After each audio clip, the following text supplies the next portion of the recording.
YouTube channel. तो आज हम कंटिन्यू करेंगे अपने 11th क्लास के बायो के पहले चैप्टर को, जिसका नाम है द लिविंग वर्ल्ड। हमने लास्ट वीडियो में क्या पढ़ा था कि आखिर वो कौन कौन से कैरेक्टरिस्टिक्स हैं जिनके बेस पे जो है हम लिविंग थिंग्स को डिफाइन कर सकते हैं। ठीक है, तो इस चैप्टर में हमारे अगला टॉपिक बनता है वो diversity in the living world. तो डाइवर्सिटी जो वर्ड है बेसिकली इसका मीनिंग होता है विविधता। विविधता का मतलब कि हमारे पास जो है अर्थ के ऊपर कितने जो है अलग अलग टाइप के ऑर्गेनिजम्स अवेलेबल हैं। जैसे कि आपके बुक्स में मेंशन किया गया है कि अभी तक जो है हमारे साइंटिस्ट ने लगभग 1.8 मिलियन यानी कि 18 लाख के आसपास कुछ जो ऑर्गेनिजम्स को आइडेंटिफाई और क्लासिफाई दिया है। ठीक है, यानी कि आप देख सकते हैं कि भाई लिविंग वर्ल्ड में डाइवर्सिटी बहुत सारी, ऑर्गेनिजम्स भी बहुत सारे। अब सीन क्या होता है भाई कि जितने टाइप के ऑर्गेनिजम्स हो गए उनके कुछ ना कुछ नाम में हो उतने सारे। अब नाम में क्या दिक्कत आती है कि भाई हर एक ऑर्गेनिज्म का अलग अलग जगह पे अलग अलग नाम हो जाएगा। जैसे कि आप एग्जांपल ले लो डॉग को इंडिया में कुत्ता कहा जाता है, अमेरिका में उसे डॉग कह दिया, जापान में उसे इनू कह दिया। मतलब जो भी किसी भी कंट्री की नेटिव लैंग्वेज है उसके हिसाब से वहाँ पे अलग अलग नाम रख दिए हमने। लेकिन अब दिक्कत क्या है कि मान लो दो साइंटिस्ट हैं अलग अलग कंट्री के, वो आपस में बैठ के भाई डिस्कस कर रहे हैं ऑर्गेनिजम्स को। ठीक है, अब ये बंदा अपने वाले नाम ले रहा है जो उसी कंट्री में बोले जाते हैं, ये बंदा अपनी कंट्री के नाम ले रहा है, तो दोनों को समझ तो नहीं आया, कुछ भी कंफ्यूजन होगी दोनों में। तो यहाँ पे एक नीड डेवलप होती है हमारे पास कि हम एक ऐसा कोई तरीका निकाले नाम रखने का ऑर्गेनिजम्स का, ताकि हम जो है चाहे पूरे वर्ल्ड में किसी भी बंदे से जो कि बायोलॉजिकल स्टडीज में इन्वॉल्व हो वो नाम बोले तो वो समझ जाए कि हाँ भाई इस ऑर्गेनिज्म के बारे में यहाँ पे बात चल रही है। तो भाई नाम रखने की जो हमारी इतनी मोटी दिक्कत थी इसे आखिर सॉल्व किसने किया? तो कैरोलस लिनेयस नाम के भाई एक साइंटिस्ट थे हमारे, जिन्होंने की प्रपोज किया सबके सामने एक बाइनोमियल नोमेनक्लेचर का सिस्टम। बाइनोमियल नोमेनक्लेचर आखिर है क्या? इसके नाम से साफ साफ जाहिर है बाइनोमियल यानी कि दो नाम वाला, यानी कि ऑर्गेनिजम्स का नाम रखने के लिए एक ऐसा सिस्टम जिसमें किसी भी ऑर्गेनिज्म का नाम जो है हम दो पार्ट्स में लिखें। एग्जांपल उठाते हैं जैसे कि मैंजीफेरा इंडिका का। मैंजीफेरा इंडिका जो होता है ये आपका मैंगो का साइंटिफिक नेम है। ठीक है, अब जैसा कि आप देख सकते हैं कि ये एक बाइनोमियल नेम है, यानी कि इसमें जो है इस नाम के दो पार्ट हैं, एक तो हमारा लेफ्ट हैंड साइड वाला पार्ट हो गया और एक पार्ट हमारा राइट हैंड साइड वाला हो गया। अब ये जो दोनों पार्ट में हमने जैसे कि साइंटिफिक नोमेनक्लेचर की बात कर रहे हैं कि ये नाम जो है साइंटिफिक तरीके से एक सिस्टम से रखे जा रहे हैं, तो ऐसा तो है नहीं भाई हमने ऐसे हवा में लिख दिए दोनों नाम मैंजीफेरा इंडिका। इनका कुछ मतलब है, ये ऑर्गेनिज्म को रिप्रेजेंट कर रहे हैं।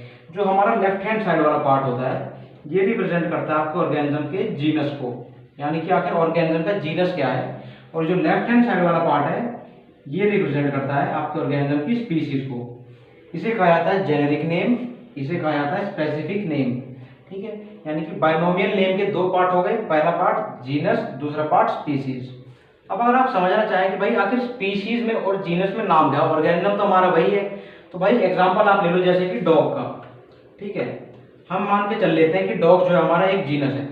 ठीक, हमने कह दिया भाई कुत्ता, लेकिन कौन सा कुत्ता? भाई कुत्ते तो कई प्रकार के होते हैं, हमारा लैब्रा होता है, पोमेलियन होता है, अल्सेशियन हो गया, बॉक्सर हो गया, पिटबुल हो गया, ठीक है, जर्मन शेफर्ड हो गया। यानी कि जानवर कौन सा है? कुत्ता, लेकिन उसके टाइप्स तो बहुत सारे हैं। ठीक है, तो हमारी जो मेन कैटेगरी हो गई है उसकी ऑर्गेनिज्म की वो तो होता है हमारा जीनस, और जो उसके सब टाइप्स हो गए यानी कि एग्जैक्टली वो कौन सी प्रकार का कुत्ता है वो हो गया उसकी स्पीशीज।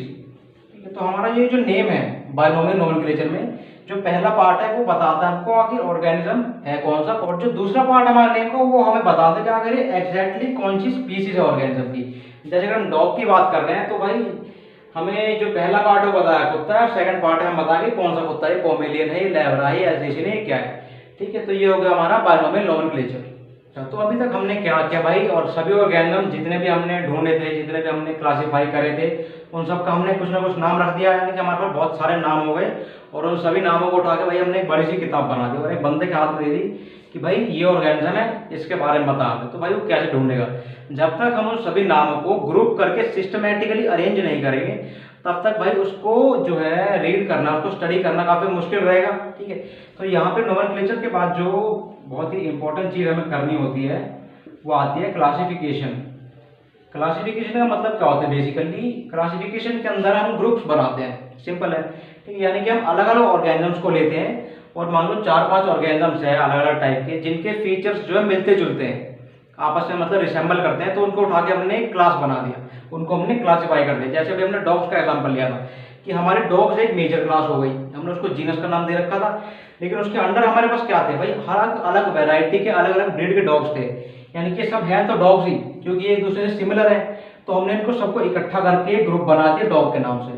तो इसे हम कहते हैं क्लासिफिकेशन, यानी कि ग्रुप्स बनाना ऑर्गेनिज्म का बेस्ड ऑन देयर सिमिलैरिटीज।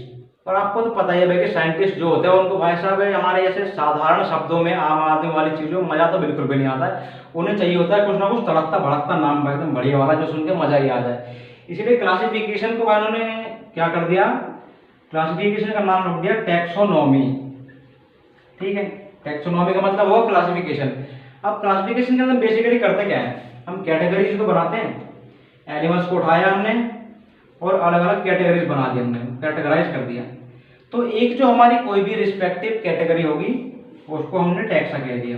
ठीक है, यानी कि टैक्सा का मतलब हो गया कैटेगरी, टैक्सोनॉमी का मतलब हो गया the process of making categories, यानी कि क्लासिफिकेशन या फिर कैटेगराइजेशन। अच्छा, तो अभी हम बात कर रहे थे बायनोमियल नोमेनक्लेचर की, तो मैंने आपको बताया था अभी कि भाई बायनोमियल नोमेनक्लेचर जो है किस तरीके से नाम लिखे जाते हैं, नाम के किस पार्ट का क्या मीनिंग है।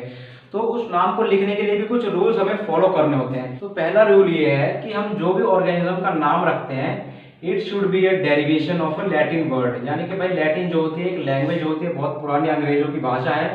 ठीक है, तो उसमें जो है हमें लैटिन वर्ड्स का प्रयोग करना पड़ता है। ठीक है, यानी कि हम अगर ऑर्गेनिज्म का नाम रख रहे हैं तो हम लैटिन लैंग्वेज के वर्ड से उन नामों को डिराइव करेंगे, ये होगा पहला रूल। सेकंड रूल क्या होता है कि जो हम दो नाम लिखते हैं ना, तो जो लेफ्ट हैंड साइड वाला पार्ट था, यानी कि जो हमने लिखा था मैंजिफेरा इंडिका, तो हमारा लेफ्ट हैंड साइड वाला जो पार्ट होगा उसका फर्स्ट लेटर हमारा कैपिटल होगा, और जो हमारा राइट हैंड साइड वाला पार्ट होगा उसका फर्स्ट लेटर जो होगा हमारा वो स्मॉल होगा। ठीक है, इसके बाद थर्ड रूल हमारा ये होता है कि हम जो भी नाम लिख रहे हैं, जैसे कि हमने लिखा यहाँ पे मैंजिफेरा इंडिका, अब ये दोनों पार्ट हैं इस नाम के, इन्हें हमें सेपरेटली अंडरलाइन करना होता है, ये भी एक रूल है। और हमारा चौथा और आखिरी पार्ट जो हो गया भाई नाम लिखने का, वो ये हो गया कि इन जो नाम लिखे आते हैं क्योंकि ये लैटिन वर्ड्स से डिराइव्ड होते हैं, तो इनके लैटिन ओरिजिन को रिप्रेजेंट करने के लिए इन्हें इटैलिक्स में लिखा या प्रिंट किया जाता है। इटैलिक्स का मतलब होता है तो टेढ़ा करके लिखना, हम इसे ऐसे लिखेंगे, वो होते नहीं कर्सिव राइटिंग में एकदम टेढ़ा लिखते हैं, बिल्कुल वैसा मैंजिफेरा इंडिका है, थोड़ा टेढ़ा करके लिख देंगे, अंडरलाइन कर देंगे। तो ये जो हमारे रूल्स हो गए भैया बायनोमियली नाम लिखने के।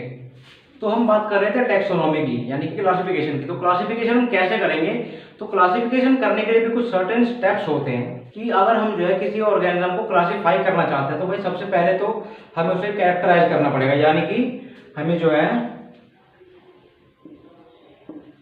उस ऑर्गेनिज्म के जो कैरेक्टर्स हैं, उसके जो डिस्टिंक्टिव फीचर्स हैं, जो ऑब्जर्वेबल फीचर्स हैं, उनको देखना होगा पहले तो, जो कि उस ऑर्गेनिज्म के एकदम खासम खास हो। उसके बाद सेकंड स्टेप हमारा आता है आइडेंटिफिकेशन। आइडेंटिफिकेशन का मतलब क्या होता है, आइडेंटिफिकेशन मतलब हमने जो भाई ऑर्गेनिज्म को देख लिया, उसके कैरेक्टर्स देख लिए, कौन कौन से कैरेक्टर्स हैं, उसका हम आइडेंटिफाई करेंगे कि आखिर ऑर्गेनिज्म है कौन सा। ठीक है, और इसके बाद जो है हम उसे क्लासीफाई कर सकते हैं।